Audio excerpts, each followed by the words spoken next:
అన్నయ్య ఏం చేస్తున్నారు మీరు? నేనేం చేస్తున్నా నీకు తెలీదా? అసలు చేస్తుందంతా నువ్వే. ఏం చేసావు నువ్వు? సాగర్ చివరికి నువ్వు జాహ్నవిని పెళ్లి చేసుకున్నావా? అలా ఎందుకు చేసావు నువ్వు? నీకు అసలు బుద్ధి ఉందా లేదా? నాకు బుద్ధి జ్ఞానం లేవన్నయ్య. నాకు అసలు అవేమి లేవు. మీరు నా బుద్ధి గురించి ప్రశ్నిస్తున్నారా? మరి మీరు చెప్పండి, మీ బుద్ధి ఏమైంది? మీరు మమ్మీని, నాన్నగారిని, నానమ్మని, నన్ను కూడా వదిలేసి పంపకాలు అడిగినప్పుడు మీ బుద్ధి ఏమైంది? చెప్పండి, అప్పుడు ఏమైంది మీ బుద్ధి? చెప్పరేంటన్నయ్య? నువ్వు చేసిన తప్పుకి నేను చేసిన పని అడ్డుపెట్టుకుంటున్నావా? అయితే విను, నేను ఇష్టపడి చేసిన పని కాదు ఇది. గత్యంతరం లేకపోయింది. అలాంటి సమస్య వచ్చింది. ఆ నిర్ణయం నన్ను చిన్నాభిన్నం చేసింది. గత్యంతరం లేక ఆ పని చేశాను సాగర్. మీకు గత్యంతరం లేనట్టే నిన్న నాకు కూడా గత్యంతరం లేకపోయింది.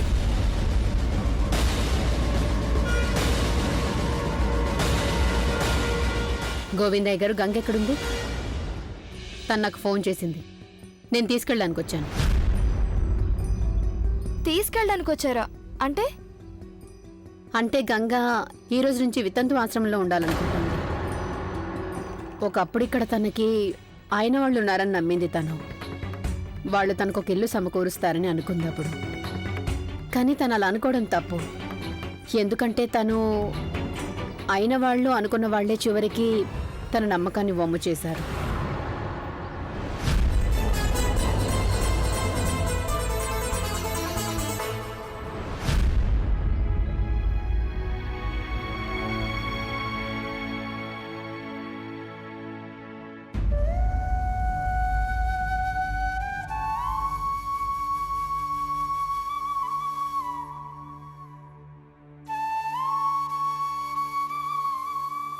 నేను వెళ్ళిపోతున్నాను బాబు.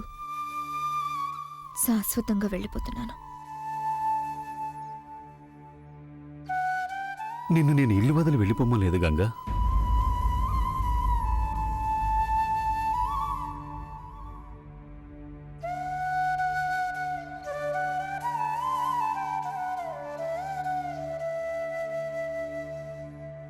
నేను కూడా అలా అనలేదు కదా బాబు. ఇన్నేళ్ళు మీ ప్రేమ అనురాగాలు చూసి నాకే నా మనసులో ఒక భ్రమ కలిగింది. ఈ ఇల్లు నాదే అన్న భ్రమ. కానీ అది మీరు నాకు చేసిన ఉపకారం. నా మీద జాలిపడి ఈ ఇంటికి తీసుకొచ్చారు నన్ను. చాలా కాలం నేను భ్రమలోనే బతుకుతూ వచ్చాను బాబు. ఇప్పుడు నా భ్రమంతా తొలగిపోయింది. ఈ ఇంట్లోనే ఉండడానికి నాకెలాంటి హక్కు లేదు, నాకెలాంటి బంధాలు లేవు. అందుకనే నేను వెళ్ళిపోతున్నాను.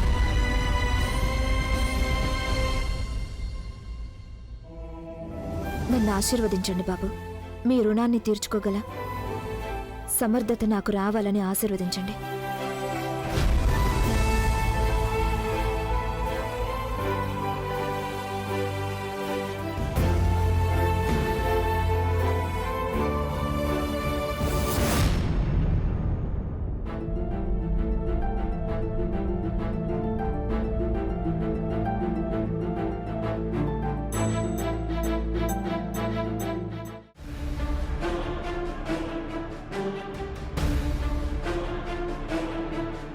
బానే ఉన్నావా? ఎవరు వాళ్ళంతా? తెలీదు. నేను మొదటిసారిగా లక్నో నుంచి బనారస్కి వచ్చాను. నాకు ఇక్కడ ఎవరూ తెలీదు. ఇది నిమజ్జనం చేయడానికి వచ్చాను. నేను బస్ స్టాండ్లో ఈ చిరునామా అడిగితే వాళ్ళు నాతో అమర్యాదగా ప్రవర్తించడం మొదలుపెట్టారు. నేను వెంటనే అక్కడి నుంచి పారిపోయి వచ్చాను. కానీ వాళ్ళు అక్కడి నుంచి నా వెంట పడుతూ ఇక్కడి దాకా వచ్చారు. నా సంతోషమత నాకేమీ కానివ్వదని నాకు తెలుసు. తప్పుగా అనుకోకు చెల్లమ్మ. కానీ ఆ కష్టదశలో నిన్ను కాపాడింది ఆ సంతోషిమాత కాదు. కానీ మిమ్మల్ని పంపించింది ఆవిడే కదా. మీలాంటి మంచివాళ్ళు ఈ లోకంలో ఉన్నంతకాలం సంతోషిమాత చెడుని ఏమాత్రం గెలవనివ్వదు. ఈ లోకంలో మంచితనానికి విలువే లేకుండా పోయింది. మంచి వాళ్ళనెవ్వరూ పట్టించుకోరు. ఇంకా మంచే ఉంటుంది. బహుశా ఎవరో అయిన వాళ్లే మీ మనసు కష్టపెట్టినట్టున్నారు. కానీ బాధపడకండి. సంతోషిమాత మీలాంటి మంచి వాళ్ళకి ఎప్పుడూ కీడు జరగనివ్వదు. అన్నీ సర్దుకుంటాయి. నిజంగా మీకు నమ్మకం ఉంటే అంతే చాలు. నాకు జీవితం నేర్పించింది ఒక్కటే. ప్రతి మనిషి తనని తాను నమ్ముకోవాలి. ఇంకొకటి చెప్పనా, మా నాన్న ఎప్పుడు అనేవారు, తనకి తాను సాయం చేసుకునేవాడికే ఆ దేవుడు కూడా సాయం చేస్తారని. ఆ దేవుడు అంటూ ఉన్నప్పుడు మీకు చాలా దెబ్బ తగిలినట్టుంది. రక్తం పర్లేదు, వస్తుంది. చిన్న దెబ్బే. అదృష్టం బాగుండి అంత పెద్ద దెబ్బ కాదులే. నొప్పిగా లేదుగా నీకు? ఈ ఆప్యాయతంతా చూస్తుంటే సంతోషిమాత మిమ్మల్ని నా కోసమే పంపించిందనిపిస్తోంది. రక్త సంబంధం లేదు, కానీ ఆత్మీయత సంబంధం ఉంది. చాలా విచిత్రంగా ఉంది కదా. మన ఇద్దరం చాలా సేపటి నుంచి మాట్లాడుకుంటున్నాం, కానీ మనం ఒకరి పేరు ఇంకొకరు అడగనే లేదు. ఇంతకీ మీ పేరేంటి? సంతోషి. సంతోషి మాత భక్తురాలికి ఇంతకంటే మంచి పేరు వేరే ఏముంటుంది? నా పేరు గంగ. గంగా. బహుశా సంతోషిమాత నన్ను బనారస్కి ఈ పవిత్ర గంగని కలవడానికి పంపించిందేమో. సరే కానీ ముందు చెప్పు, ఈ కలశం ఎక్కడ నిమజ్జనం చేయాలి? తెలిస్తే నీకేమైనా సాయం చేయగలనేమో. నిజంగానా? చిరునామా ఇందులో ఉంది.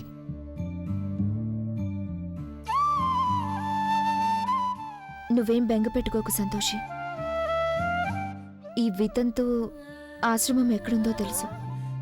అక్కడే నది తీరం దగ్గరలోనే ఉంది. నేను తీసుకెళ్తాను నిన్ను. చూసావా, ఇదంతా సంతోషిమాత మహత్యం కాకపోతే ఇంకేంటి?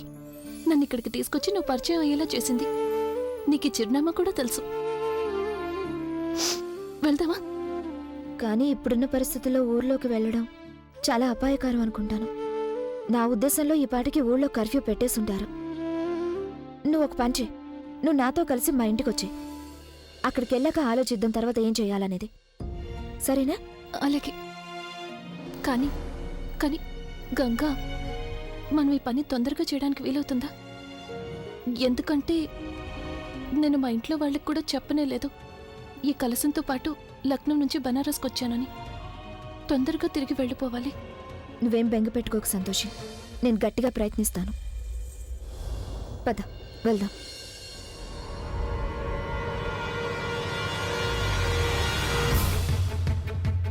సంతోషి, ఆ? ఇప్పుడు ఊరున్న పరిస్థితుల్లో మనకి రిక్షా కానీ ఆటో కానీ దొరకవు అనుకుంటాను. ఇంటి దాకా నడిచే వెళ్లాల్సి ఉంటుంది. అలాగే. చాలా జాగ్రత్తగా వెళ్ళాలి మనం. నిన్ను వెంటాడుతూ వచ్చిన వాళ్ళ కంటపడకుండా వెళ్ళాలి. ఆ. ఏంటి అలా చూస్తున్నారు? తిలకం చెదిరిపోయింది. నేను సర్దిద్దుతానుండు. ఇప్పుడు బానే ఉంది. సంతోషి, నీ భర్త రాలేదా నీతో పాటు? ఆ, అది ఆయన. ఏం అనుకోకు సంతోషి, నేను ఈ ప్రశ్న నిన్ను అడుగుండకూడదు. లేదు లేదు, పర్వాలేదు. సంతోషిమాత తలుచుకుంటే ఈసారి నేను బనారస్కి వచ్చినప్పుడు ఆయన కూడా నాతో పాటు వస్తారు. ఇంతకీ మీకు పెళ్ళయిందా?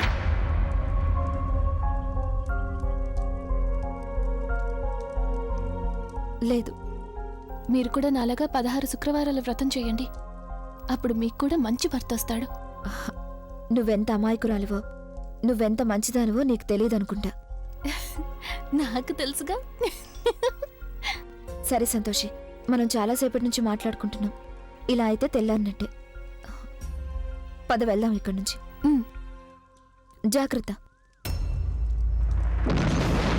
అన్నయ్య, ప్లీజ్ నన్ను కాపాడండి అన్నయ్య. ఆ గొడవలో నేను స్పృహ కోల్పోవడానికి ముందు నిన్ను అక్కడ చూశాను. నువ్వు నా దగ్గరికి వచ్చావు.